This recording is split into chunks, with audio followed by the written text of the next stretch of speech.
Les Makoyens parlent aux Makoyens. Les dignes fils de Makwa parlent aux dignes fils de Makwa, civils, politiques et militaires. Et pourquoi? Parce que nous voulons, et maintenant, la libération de Jean-Marie Michel Coco et sans condition. Nous ne voulons pas que cette affaire-là soit classée dans les contentieux historiques. Parce que la suite de la chute de Sassou Nguesso pourra avoir des conséquences historiques graves au niveau de la région de la Cuvette. Chers dignes fils civils, politiques et militaires de Makwa, ce message s'adresse à vous. Le saviez-vous que pendant l'occupation ou la conquête de la Likola Mosaka, qui a commencé au début du XXe siècle, les Français étaient arrivés chez nous avec les fers très chauds. La ville de Makwa fut construite déjà en 1905. Et entre 1905 jusqu'à peu près 1980, c'est-à-dire avant l'arrivée de Sassou Nguesso au pouvoir, nous étions au premier rang de tout le nord du Congo sur tous les plans.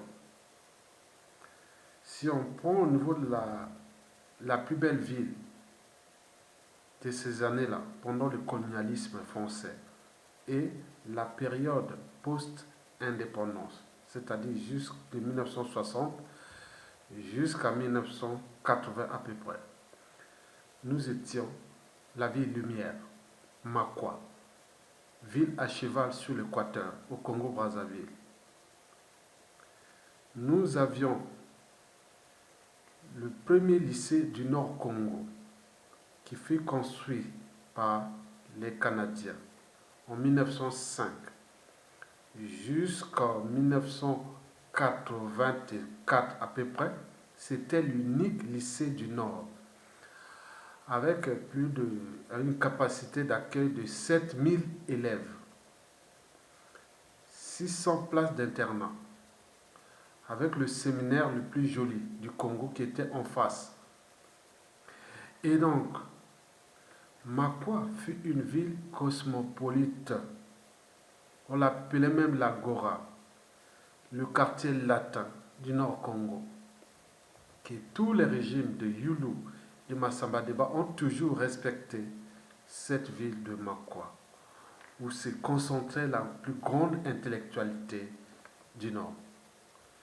Je n'ai pas cité les bibliothèques des Sœurs Pernin, les 4 écoles primaires, les 2 collèges et tout compagnie, tout était concentré là.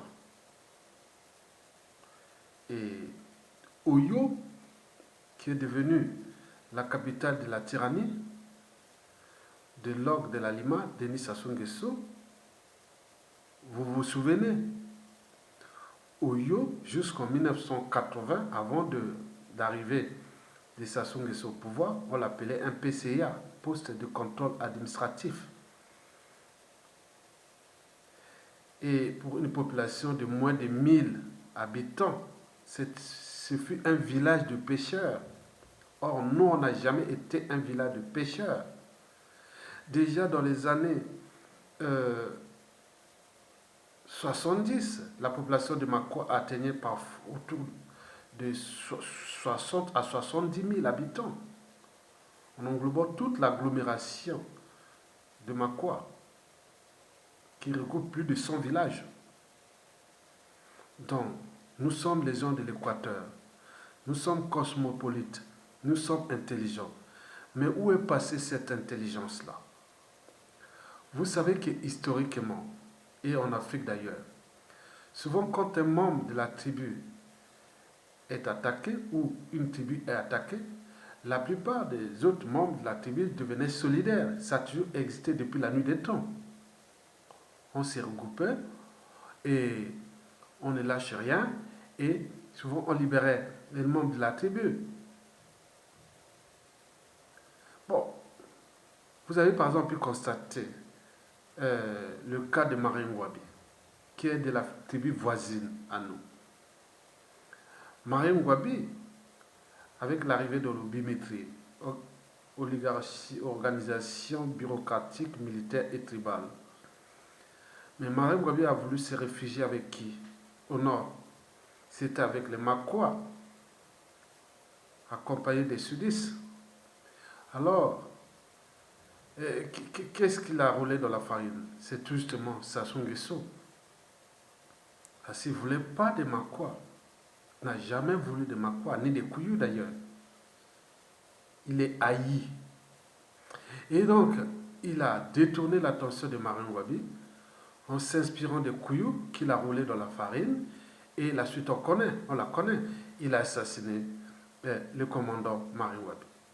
Yombi Opango arrive, il s'est fait rouler dans la farine et par le même Sassou Nguesso. Alors que Yombi Opango, à moitié Makwa, moitié Kouyou. Marine Wabi était 100% Kouyou, bien sûr, mais Yombi, au lieu d'aller se concentrer avec l'intelligence Makwa, il a voulu jouer ce jeu avec ses frères Kouyou qui l'ont trahi et surtout l'embauché de Sassou Nguesso. Comment les gens qu'on croit qu'ils sont très intelligents, ils se font toujours rouler. Parce que l'intelligence, c'est pas celui qui est... Oui, on dit toujours que ceux qui survivent, ce n'est pas les plus intelligents ni les plus forts, c'est ceux qui s'adaptent au changement. Et si Sassou Nguesso s'adaptait au changement en vous roulant tous dans la farine. Depuis qu'il a pris le contrôle de ce pays, il a toujours exploité ou utilisé les Kouyou et les Makwa, mais pas les vrais. Il a toujours utilisé les plus stupides, les médiocres, sous prétexte qu'on est ensemble dans la Kivette, la région de la Kivette, les tribus de Mboshi, Makwa, Kouyou. Mais les meilleurs, ils sont écartés. Et Sassou se méfie toujours des Makwa. Et c'est les raisons pour lesquelles, depuis qu'il est là, dictateur, il a complètement détruit la ville de Makwa. Qui aujourd'hui, ceux qui passent là à l'équateur, ils disent non, la ville est méconnaissable. En dehors de ces infrastructures des mairies autres qui sont sans âme, inutiles, empoisonnent n'importe quoi, et qui même si ça se partait, il faudra démolir ces trucs-là. C'est n'importe quoi qu'on a vu dans sa municipalisation accélérée qui a fait par-ci par-là. Des trucs sans valeur. Et donc, Sassou n'aime pas les Makwa. Retenez bien, il les déteste parce qu'il les trouve trop intelligents. Et c'est les raisons pour lesquelles il les a écartés pendant Marine Wabi, puis pendant Yombi. Et là, quand il est arrivé au pouvoir, il a écarté tous les bons. Les Oxo Sikonga, il est où? Et donc, si vous ne comprenez pas, je ne vais pas citer tous. Il ne veut pas des cas de Makwa. Et qu'est-ce qu'il fait? Sassou Nguesso protège sa tribu. Il protège sa tribu. Et en même temps, en détruisant les membres des autres tribus. Et comme vous, les Makwa, vous avez tout renoncé et laissé votre cerveau géré par Firmin Aïssa, qui Firmin Aïssa en train d'entraîner tous les Makwa dans un suicide collectif, mais pas tous. Et donc vous avez la capacité civile, politique et militaire de mettre la pression sur Sassou Nguesso. À défaut, prenez votre responsabilité. On pourra se battre. S'il y a quelque chose qui commence dans le nord, là, en ce moment, à Makwa, on pourra se battre. Tous les Sud-Congo est là. Et les Tékés sont là aussi aux aguets. Beaucoup. Même les Kouyou là. Donc arrêtez de laisser Sassou Nguesso détruire l'un des meilleurs digne fils du Congo, l'un des meilleurs dignes fils de Makwa, et que vous êtes là en train de s'indigner. Oui, la fierté des Makwa. Que veut dire être un cadre civil et militaire d'origine Makwa aujourd'hui? Votre frère Jean-Marie Michel Moukoko est actuellement otage de Sassou Nguesso. Vous voyez comment il a condamné les Dabira et les Mbola à 5 ans, avec tout ce qu'ils ont voulu, soi-disant les tuer en avion, pour ça. Et ce n'est que Moukoko, par des trucs farfelus, et qu'il est condamné à 20 ans. C'est une punition. Il n'y a pas de droit là. Regardez même Mokombi Salissa, qu'il a ramené au pouvoir ensemble. Il les a condamnés, les Téké. Hypothèse, tu l'embauché. Et vous n'êtes pas capable de comprendre, il y a quelque chose dans la tête. Mais quand nous étions intelligents. Donc, le tyran Sassou Nguesso est en train de marcher sur vous, Makwa. Comment peut-on comprendre que tant plus nombreux que l'Mboshi, et d'ailleurs plus intelligent que l'Mboshi, prouvé depuis le colon l'a bien prouvé, c'est dans les écrits, les Makwa sont très intelligents. Et c'est les raisons pour lesquelles on avait construit ce centre-là. Et comment peut-on comprendre que tant plus nombreux et que l'Mboshi d'Oyo est plus intelligent? Vous n'arrivez pas à vous mobiliser pour imposer à Sassou Nguesso de libérer sans condition Jean-Marie Michel Moukoko. Vous avez les moyens de pression aujourd'hui, civils et militaires, surtout militaires. Militaires. Pensez-vous réellement être à l'abri de Sassou Nguesso? C'est tous ceux qui l'ont servi sont tous tombés comme des quilles dans un bowling. Il les a tous roulés dans la farine. Il les a tous neutralisés. Témoin gênant ou pas, par coup de folie, il neutralise. Le général Vuku est où? Le préfet de la Sangala, Elemba, et tout, compagnie, ces derniers temps. Il continue parce qu'il haït les Makwa, il les aime pas. Il n'aime pas les gens intelligents. L'intelligence est suspecte. Donc les gens qui l'utilisent à Makwa et qui leur donnent des rôles à la con et des petits postes de responsabilité ou autres, comme ministre, autres, vous croyez que la vie, il n'y a que l'argent, les postes de ministre, non, il y a un problème de liberté, de dignité et l'honneur. Vous attendez quoi? Que Sassou Nguesso installe son fils, Denis Christelle Sassou Nguesso, et puis vous neutralise d'ici peu parce qu'il a toujours dit que tel père, tel fils. Qui a vu le fils a vu le père, inversement. Je pense que notre compatriote Bernard Pongui a raison de vous demander de surveiller.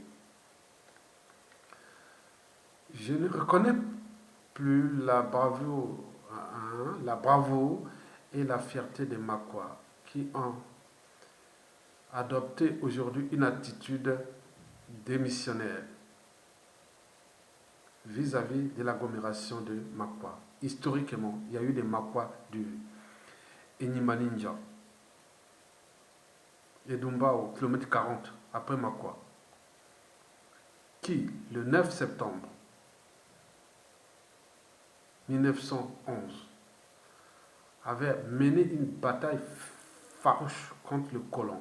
Donc la France était obligée de faire intervenir les sapeurs armés. Et la bataille avait commencé le 9 septembre là, à 10h15 du matin, a terminé à 3h25.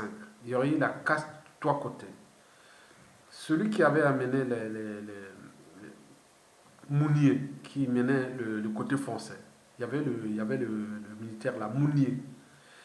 Et le traître, c'était Obamba. Vous voyez quand Nimani Ndiaye a vu Obamba, qu'est-ce qu'il a fait?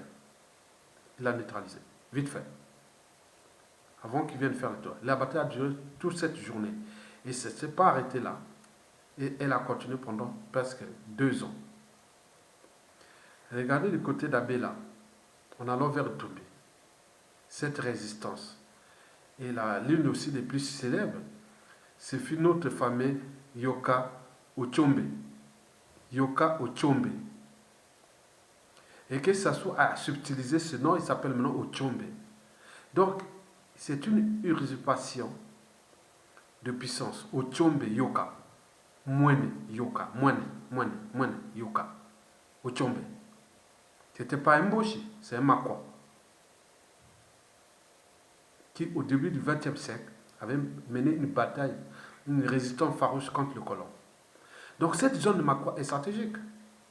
On l'a connue. Et donc vous venez suivre votre histoire, que nous cherchons à la réinscrire quand ça sera parti, et donc sous l'ensemble du territoire national, parce que nous voulons la diversification des régions semi-autonomes où il y aura ces cultures, et qui part depuis la pointe de Kakamotka chez les Vili, en terminant chez les Ndjem du côté de la Songa ou les Babunjo côté Betou, en passant par toutes les tribus du Gonyari, de la Bwenza, la Likumu, le Poul, les Plateaux, la Cuvette Ouest, la Cuvette Centrale, la Songa et la Likola. Nous sommes avec des projets.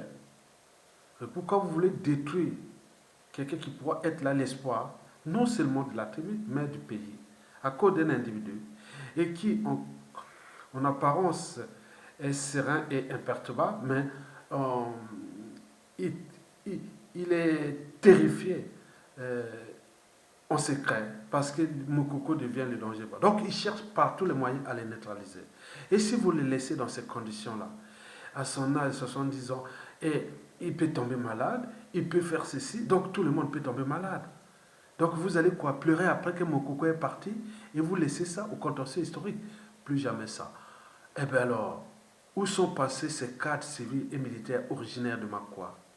Donc il est temps que les Makwa qui ont écouté ce message puissent le partager, que nous ne pourrons plus abandonner notre frère Jean-Marie Michel Mokoko.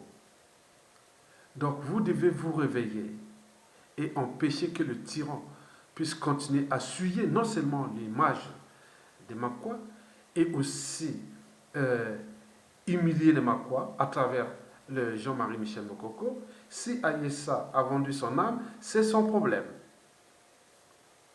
C'est son problème. Je pense que du côté d'Ondja là-bas, que vous voyez Ondja à Tekou, il y avait des braves. Il y avait des gens qu'on respectait, du côté d'Ondja. Ou même d'Atekou, partout même les Makwa Villa, que ce soit Mboli, que ce soit Abela, que ce soit Akopa, et que ce soit... Donc toute cette région, on était des gens dynamiques, intelligents. Parce que le colon nous a mené à un effet d'entraînement au savoir, au partage. On a été un peu comme entraînés, même conditionnés, à être en paix avec tout le monde. Or là, les Mboshi sont arrivés et ils nous ont foutu ce bazar.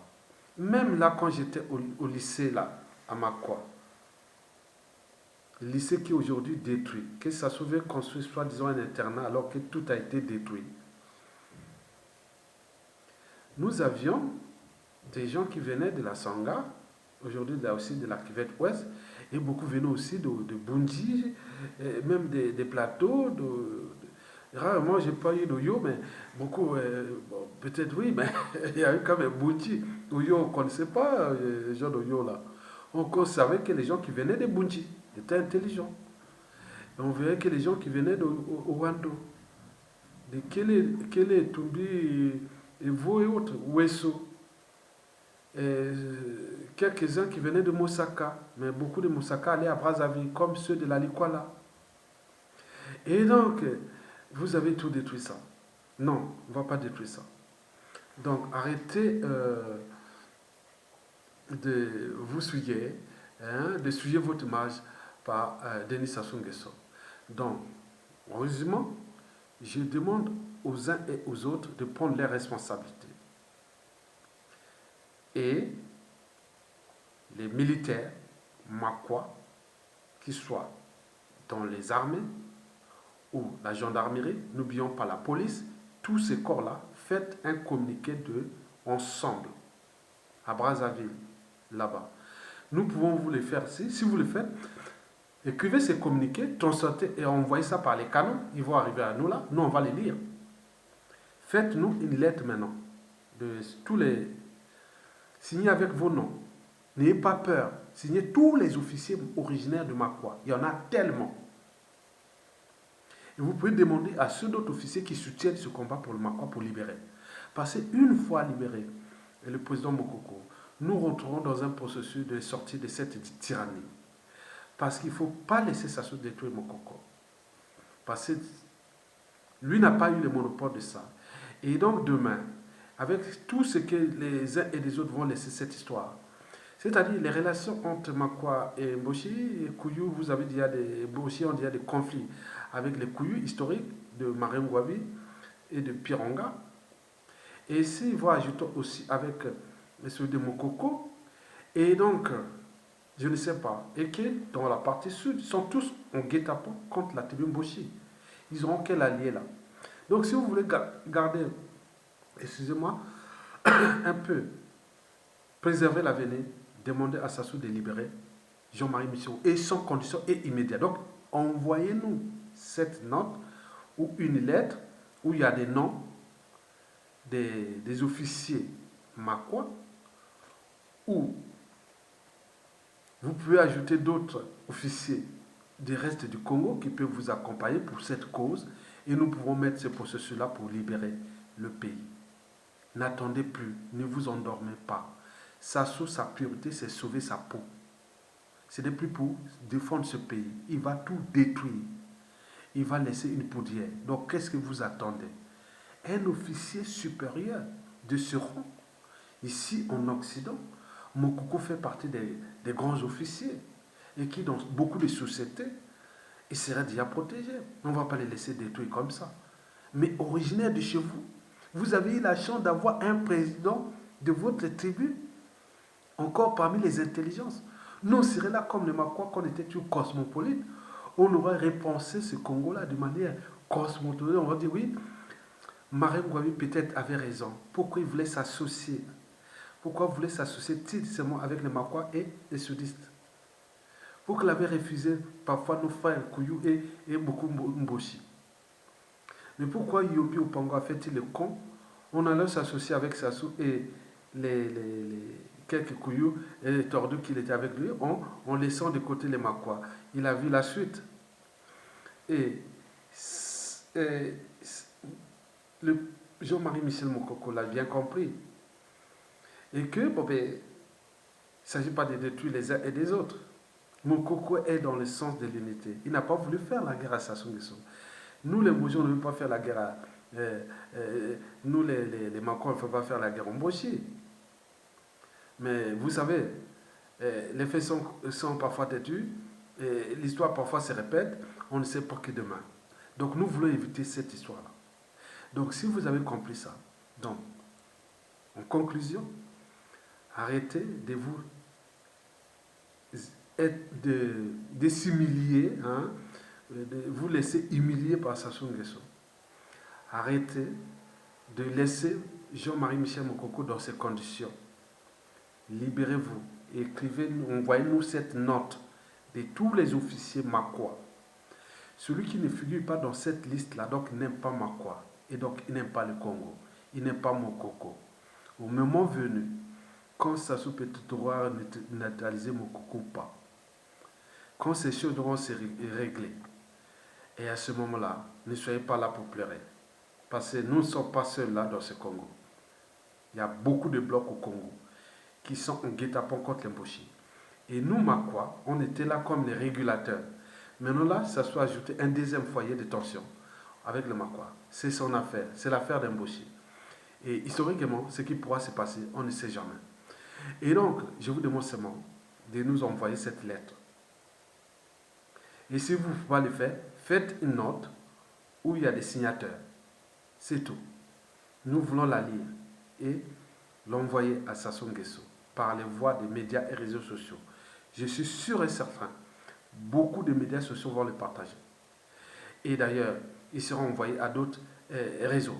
Et qu'à ce moment-là, on n'aura plus autre responsabilité. Je ne verrai pas comment Sassou pourra venir neutraliser une centaine d'officiers, Makwa, qui auraient écrit la note que non, on veut la libération de Mokoko. On va voir comment on va agir. Ça sera les détonateurs.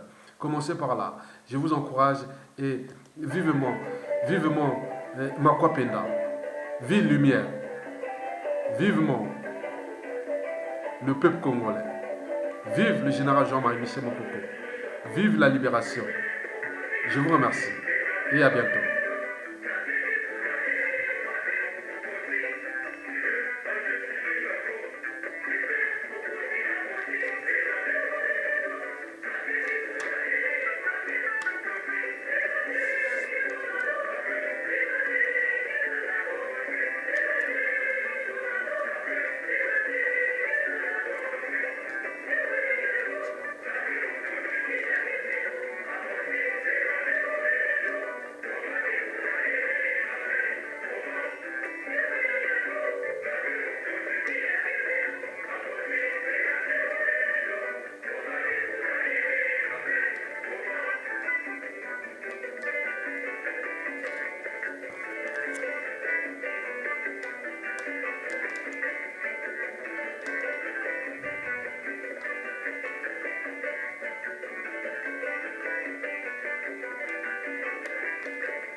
Ibe, dis-moi vrai.